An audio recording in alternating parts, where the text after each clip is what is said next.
우리 부모님들은 자녀의 실수나 부족함을 자기의 부족함으로 여기게 되죠. 자녀가 공부를 못하면 부모가 부끄러워하잖아요. 자녀는 자녀고 부모는 부모인데, 사실 근데 이론적으로는 그런데 실제로는 그게 잘 안 되죠. 부모와 자녀는 하나로 연결되어 있는 것 같아요. 자녀가 칭찬을 받으면 부모가 영광을 받고, 자녀가 수치를 당하면 부모의 부끄러움이 됩니다. 더 나아가 자녀가 어디서 무시당했다 그러면 부모가 무시당하는 마음이죠. 그래서 자칫 잘못하면 너무 과하게 이제 자녀를 보호하고 자녀의 기 살린다고 하다가 자녀가 버릇이 없어지는 경우도 생기죠. 우리는 하나님의 백성이고 하나님의 자녀죠. 그러니까 우리 하나님의 백성된 우리가 또 하나님의 교회가 무시를 당한다? 그러면 그것은 곧 하나님이 모욕을 당하는 것이 되는 거죠. 그래서 기본적으로 하나님은 우리가 잘 되기를 원하시는 거죠. 하나님의 백성이 잘 돼야 하나님의 영광이 드러나는 거 아니겠어요? 그래서 우리가 잘 돼서 하나님의 영광을 드러내도록 우리의 삶에 이런 은혜가 있기를 바랍니다. 근데 오늘 본문의 말씀 보면요, 예루살렘 성의 멸망에 대한 탄원입니다. 3절에요. 온수가 성소에서 모든 악을 행하였나이다. 이제 온수가 성전에 이제 쳐들어온 거죠. 4절에요.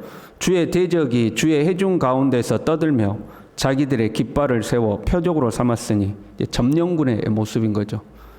예루살렘을 점령하고 이스라엘 백성들 앞에서 딱 이제 막 큰 소리로 떠들고 하는 모습이죠.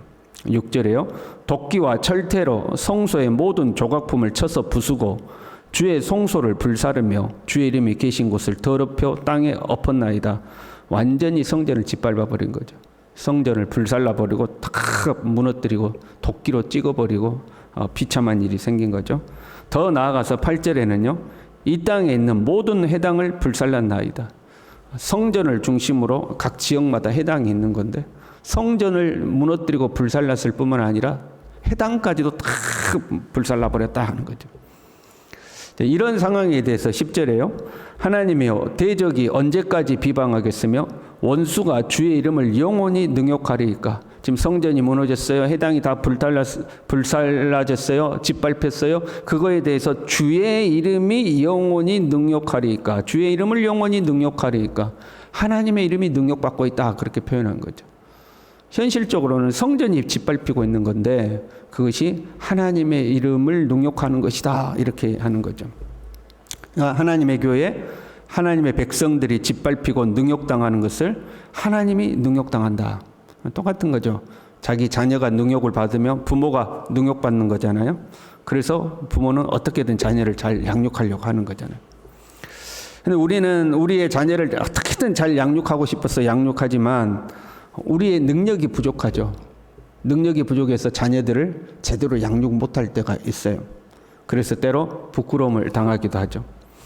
그러나 하나님은 완벽하신 분이죠. 완전하신 분이죠. 그 지혜와 능력이 무한하신 분이죠. 그런데 왜 자기 백성이 능욕을 당하도록 내버려 두실까요? 자기 백성이 능욕당하는 것이 곧 자기가 능욕당하는 거니까. 우리 부모가 그럴 때 있잖아요. 말은 다 너를 위해서 그런 거야 그렇게 표현하지만 사실은 내 자존심 지키려고 할 때도 있잖아요. 부모 입장에서. 하나님께서 하나님의 영광을 위해서라도 자기 백성들을 보호할 만도 한데 하나님은 하나님의 영광이 훼손되는 것을 감수하고 자기 백성을 능욕당하게 내버려 두셨다 하는 거죠. 하나님이 능력이 없어서 그런 게 아니죠. 13절부터 보면 이제 하나님의 능력이 나오는데 주께서 주의 능력으로 바다를 나누시고 물 가운데 용들의 머리를 깨뜨리셨으며 리오야단의 머리를 부수시고 이제 고대 중동의 사람들은 바다를 굉장히 두려워했다고 그래요. 그 바다에는 바다를 다스리는 그 괴물이 살고 있는데 그게 리오야단이 아무도 범접할 수 없는. 그런데 하나님은 그 바다를 나누시고 용들의 머리를 깨뜨리시고 리오야단의 머리를 그냥 부숴버리시는 능력의 하나님이라는 거죠. 15절에 주께서 바위를 쪼개어 큰 물을 내시며 주께서 늘 흐르는 강들을 마르게 하셨나이다. 물을 내기도 하시고 바위에서 물을 내게 하기도 하시고 원래부터 잘 흐르던 강들을 마르게도 하시고 낮도 주의 것이요 밤도 주의 것이라. 하나님은 능력의 하나님이다 하는 거죠. 그 하나님께서 자기의 백성들이 수치를 당하도록 내버려 두셨다 하는 거죠. 그럼 우리가 살면서 부모된 우리가 자녀들이 수치 당하도록 내버려 두는 경우들이 있죠. 너 그래 한번 당해봐라 그리고 내버려 두는 경우가 있어요. 언제 그러죠? 문제는 바로 잡으려고 할 때 그러죠. 이 어린 아이라도요, 참 아이들이 좀 우리 전라도 말로 숭악스러운 경우가 있어요. 그들이 집에서는 말 안 들으면 혼난다는 걸 알아. 그래서 어디서 말 안 듣냐면 사람들 많은 데 가면 이제 말을 안 들어. 마트에 가서 띵깡을 부리든가. 어떤 아이들은 목사님 신방 오면 말 안 듣는 애들이 있어요. 목사님이랑 교인들 오면 부모님이 창피해가지고 자기를 심하게 혼을 못 낸다는 걸 알아. 말 안 듣는 애들이 있어. 그래서 부모가 그런 경우들이 생기면 부끄러움을 감수하고라도 한번 혼을 내죠. 네가 아무리 그래 봐라, 내가 너한테 당하지는 않는다고 부모가 혼을 내죠.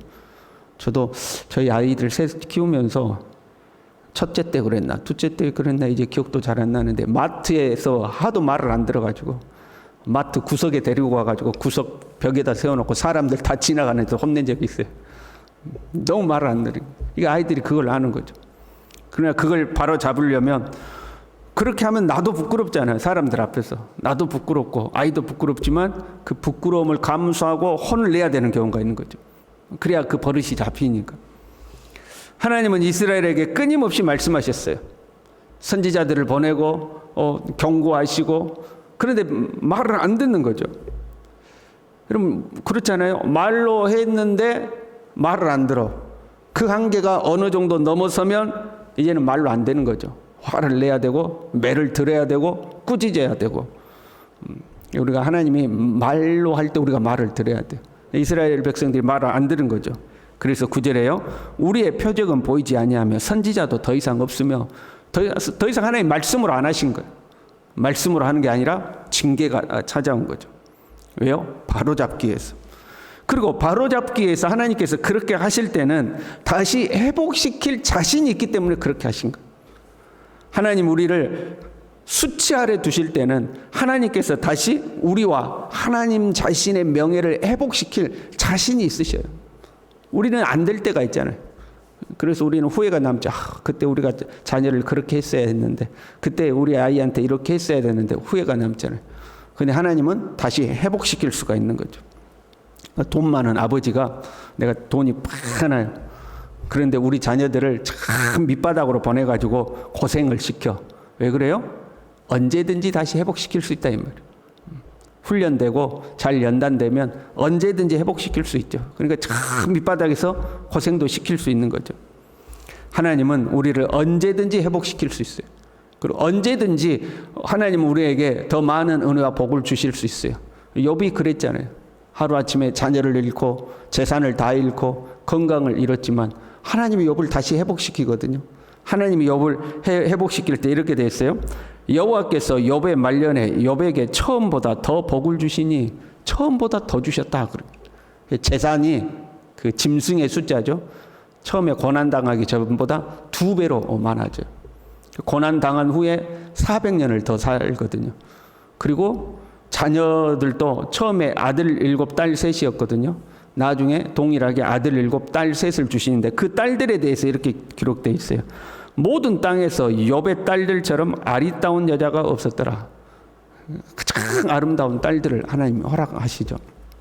하나님은 그렇게 회복시킬 자신이 있는 거죠. 물론 이 하나님의 회복에는 조건이 있어요. 돌아서야 되는 거죠. 이건 상식적인 거잖아요. 자녀가 반성해요. 자기의 잘못을 인정해요. 그러면 책망이 끝나는 거죠. 훈육이 끝이 나잖아요. 그리고 부모가 그 자녀를 안아주고 자녀에게 더 좋은 곳으로 주는 거죠. 이건 이제 상식적인 거죠. 18절에요. 여호와여 이것을 기억하소서. 19절에요. 영원히 잊지 마소서. 하나님 기억해 주세요. 잊지 마세요. 그래놓고 20절에 뭐라고 그러냐면 그 언약을 눈여겨보소서. 언약을 기억해 달라는 거예요. 하나님의 언약을 기억해 주십시오 하는 거죠. 그럼 그 하나님의 언약이 무엇이냐? 이스라엘 백성들이 가나안에 들어가기 전에 시내산에서 하나님과 언약을 세우잖아요. 그리고 그 가나안을 목전에 두고 다시 한번 언약을 재점검하는 것이 이제 신명기죠. 그 신명기에 보면 신명기 28장에 우리가 잘 아는 축복과 저주가 기록되어 있습니다.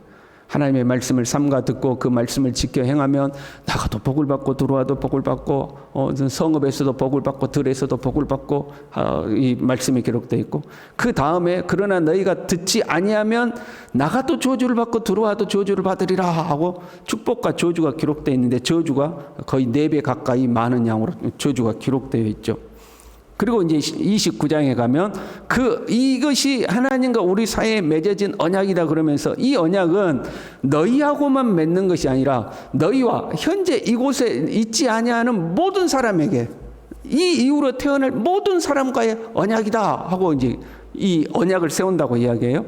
그리고 30장에 가면 만약에 너희들이 이 언약을 어기고 하나님의 말씀을 듣지 않아서 여기에 기록된 저주가 너희에게 임해가지고 너희가 쫓겨났다 하자. 그런데 거기에서 이 일이 다 생각나서, 하나님의 언약이 생각나서 다시 마음을 다하며 뜻을 다하여 네 하나님께 돌아오면 조건이 붙어 있어요. 돌아오면 하나님이 네게 다시 복을 주실 것이다. 네 조상들을 기뻐하신 것 같이 너를 다시 기뻐하시고 네게 복을 주시리라. 그렇게 언약이 되어 있는 거죠. 그러니까 하나님 그 언약을 기억하여 달라는 거죠. 우리가 하나님께 다시 돌아서면 하나님이 회복시키겠다고 하신 언약을 기억해 주십시오 하는 거죠. 지금 하나님이요, 하나님 스스로가 모욕을 당할지라도 자기 백성들을 혼내시는 것은 돌아오라는 거죠. 하나님께 돌아오라. 그것 때문에 혼을 내시는 거죠. 그리고 하나님 앞에 마음을 다하고 뜻을 다하여 돌아오면 하나님은 회복시키는 거죠. 오늘날 우리가요, 하나님 앞에 실수하고 잘못해서 범죄했을지라도 우리가 하나님 앞에 우리의 죄를 고백하면 저는 미쁘시고 의로우사 우리를 모든 죄에서 깨끗게 하시는 줄로 믿습니다. 그게 하나님의 은혜죠. 돌아오라는 거죠. 어떤 순간에도 우리가 어떤 잘못을 했다 할지라도 우리는 하나님께 돌아가면 하나님 우리를 회복시키시는 거죠. 그러나 여러분 하나 기억해야 돼요. 회복은 해도 여러분 흉터는 남아요. 사람이 병에 걸렸어요. 수술했어요. 수술을 끝나고 생명을 유지하게 되고 회복은 했어요. 그러나 흉터는 남는 거죠. 그래서 정도에서 벗어나지 않는 것이 최고죠. 우리 하나님은 위대하신 하나님이에요. 자기의 자녀를 결코 내버려 두지 않아요. 잘못된 길로 가면 하나님은 징계해서라도, 하나님이 수치를 당하더라도 징계해서라도 돌아오게 하신 하나님. 그래서 우리가 곁길로 가지 않아야 돼. 이스라엘이 회복하기까지 엄청난 고생을 해요. 고생이 뒤따른 거죠. 우리도 그래요. 영적으로 한번 넘어지면 회복하려면 많은 시간과 노력이 필요해요. 그래서 상처나지 않는 것이 중요한 거죠. 저와 여러분이 약간 이렇게 발을 약간 잘못 디딜 수는 있어도 믿음의 길에서 벗어나서 아예 벗어나서 미끄러지지 않기를, 평생의 믿음의 길을 잘 걸어서 하나님께서 수치와 모욕을 감당하시면서까지 우리를 징계해야 되는 그런 일이 없도록 저와 여러분이 믿음의 길을 잘 걸어갈 수 있기를 바랍니다. 기도하겠습니다. 하나님 아버지, 주님은 우리를 사랑하시기에 우리를 결코 내버려 두지 아니하시고 우리에게 말씀하시고, 말씀으로 안 되면 우리에게 고난을 허락하시고 그 고난을 통하여서 우리를 돌이키시며 하나님의 백성으로 회복해 가시는 것을 봅니다. 주여, 우리로 하여금 이 하나님을 기억하고 하나님의 말씀 안에 거하며 믿음의 길에서 벗어나지 아니하고 한 걸음 한 걸음 주님 말씀 따라서 믿음의 걸음을 잘 걸어갈 수 있도록 주님 우리 모두를 붙들어 주시옵소서. 예수님의 이름으로 기도 올리옵나이다. 아멘.